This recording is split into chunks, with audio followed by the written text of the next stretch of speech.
Quick question. If you had to pick just one, cold email or newsletter, which one would actually make you more money? Well, here's the thing. The top agencies in 2026 are not picking one anymore. They're using both. They're using cold email to reach new people and newsletters to stay in front of those people. And they're putting both into the same sequence. That's a big reason why some agencies are booking 3 or 4 times more sales calls than the ones still sending random email blasts. So today, I'm going to show you exactly how this works. I'll show you why cold email and newsletters work better together, how agencies are using them, and how you could build the same system yourself. And don't worry, you don't need to be a tech expert to do this. Once you understand the basic idea, it's actually pretty simple. Here's a mistake I see a lot of agency owners make.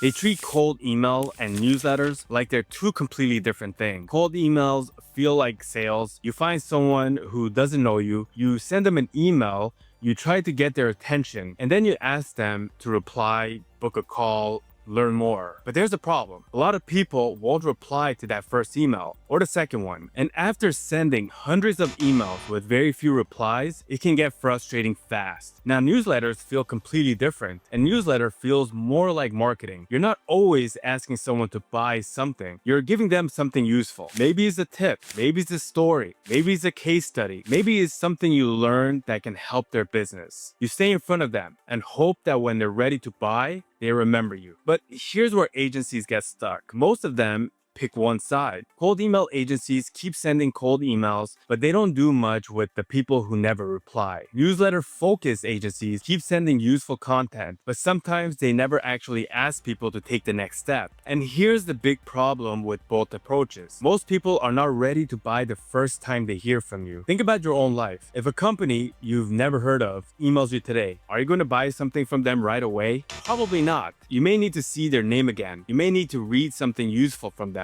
You may need to understand what they do. You may need to trust them first. That's why one email usually isn't enough. People often need to see you several times before they feel comfortable taking the next step. So if you're only sending cold emails, you're missing a huge part of the process. And if you're only sending newsletters, you may be missing opportunities to actually start conversations. So the real question isn't which one is better. The better question is, why am I only using one? Why using both works? Now here's what smart agencies have figured out. Cold email and newsletters are not fighting against each other. They actually do two different jobs. And when you put those jobs together, you get a much stronger system. Think about it this way. Cold email has one main job: get a stranger's attention. That's it. You're starting the conversation. You're basically knocking on the door and saying, hey, I think I might be able to help you. You don't need to tell them your whole life story. You don't need to explain every service you offer. You just need to get their attention and give them a reason to respond. Now, the newsletter has a different job. Its job is to keep you in front of that person. It helps you build trust. It shows them that you actually know what you're talking about. And it keeps your name in their mind until they're ready to take action. So instead of running cold emails over here and newsletters over there,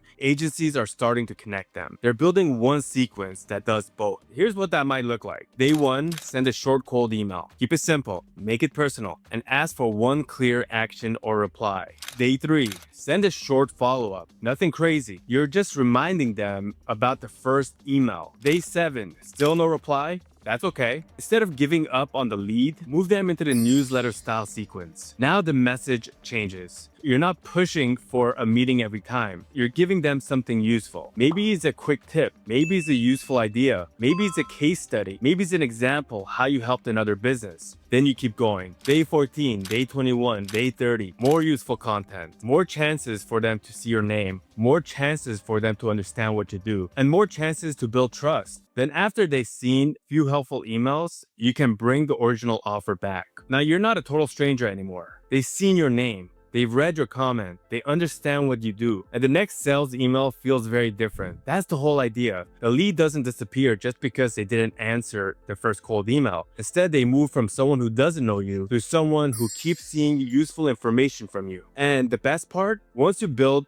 the sequence. It can happen automatically. You're not sitting there every morning trying to remember who needs email number 3. You're not moving names between 5 different spreadsheets. You're not trying to remember who opened what. The system handles the process. That's why more platforms are starting to put cold email sequence and newsletter campaigns inside the same tool. Same contacts, same tracking, same inbox, same system. Everything works together. How to build it? Alright, now let's actually build one. I'm going to break this down into 6 simple steps. Step 1. Connect your own sending. The first thing you want to do is connect your own email sending setup. You don't want your email reputation depending on a shared server where a bunch of other companies may also be sending thousands of emails. If someone else abuses that server, it can hurt everybody using it. Instead, connect your own SMTP and IMAP. You can use services like SendGrid, Mailgun, Amazon SES, or another email provider that works for your business. The main idea is simple. Your sending reputation should belong to you. That gives you more control. Step 2. Warm up your email. Next, don't start sending hundreds of emails on day 1. That's a fast way to look suspicious. If you're using a new domain, a new inbox, or an inbox that hasn't been sending much email, start slowly. Use an email warm-up process. The idea is to slowly build normal email activity. You start small. Then you increase sending over time. This helps build trust with email providers. You want Gmail, Outlook, and other inbox providers to see your email as normal messages, not spam. So don't rush this part. A little patience in the beginning can save you a lot of problems later. Step 3. Write your cold email. Now let's write the first email. Keep it short. This is important. You don't need 5 paragraphs explaining your company. Your prospects doesn't know you yet. Give them a reason to keep reading. Make the message feel personal and make one simple ask. Also, personalization should go beyond just adding someone's first name. Yes, using their name is good. Using their company name is good, but you can go further. For example, you could use a personalized image that includes their name or company. That immediately stands out because most cold emails look exactly the same. You're trying to make the person feel like this email was actually made for them, not copied and pasted to 10,000 people. Step 4. Build the branch. This is where things get interesting, and it's also the step a lot of people miss. Let's say someone gets your first cold email. They get the second email, still nothing. They get one more follow-up,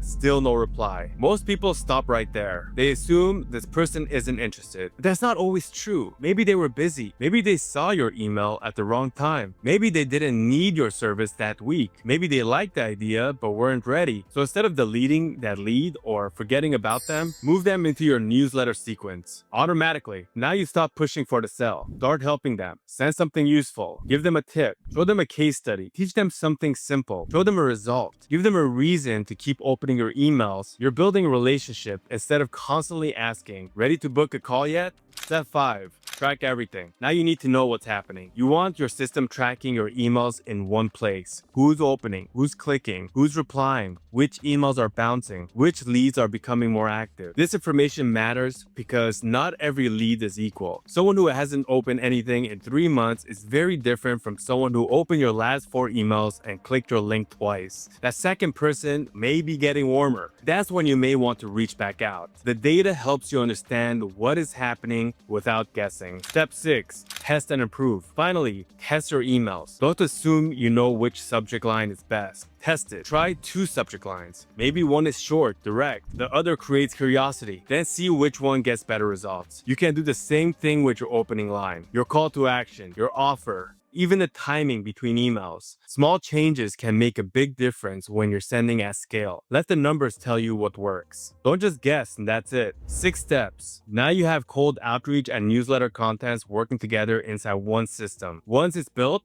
a lot of the process can run automatically. Why this matters? Now let's talk about why this matters in the real world. Cold email reply rates can be low. You may send 100 emails and only get a few replies. That's normal. But here's the mistake. Most people only look at those few replies. Everyone else gets forgotten. You spend time finding those leads. Spend money getting their contact information. You wrote the emails. You sent the campaign. And then because they didn't reply right away, you throw them away. That doesn't make much sense. Instead, keep those leads in your world. Let them see useful content. Let them learn from you. Let them see your results. Let them get familiar with your name. Then something interesting can happen. A person who ignored your first 3 emails may reply 3 weeks later or 6 weeks later. Maybe one of your newsletters hits them at exactly the right time. Now they're interested. There's a lead that would have been lost under the old system. And because the process is automated, you're not creating a bunch of extra work for yourself. You don't need someone sitting there all day manually sending follow-ups. The system keeps working while you're doing other things. That's the big mindset change. Person who doesn't reply isn't always a no. Sometimes they're just a not yet. And there's a huge difference between those two things. So let's bring everything together. Stop treating cold email and newsletters like two completely separate jobs. Cold email gets attention, the newsletter builds trust. And when you put both into one automated sequence, leads that used to disappear can stay connected to your business. Some of those leads may come back days, weeks, or even months later. You're using cold email to start the relationship. Then you're using newsletter content to keep that relationship alive. And you're letting automation connect the two. If you want to see exactly how I build one of these sequences from start to finish, drop a comment below. I'll walk you through the whole setup, step by step, in another video. And if this video helped you, smash that subscribe button. Every week, I'm breaking down another simple part of the 2026 Outreach Playbook to help you get more leads, start more conversations, and grow your business. Thanks for watching, and I'll see you on the next one.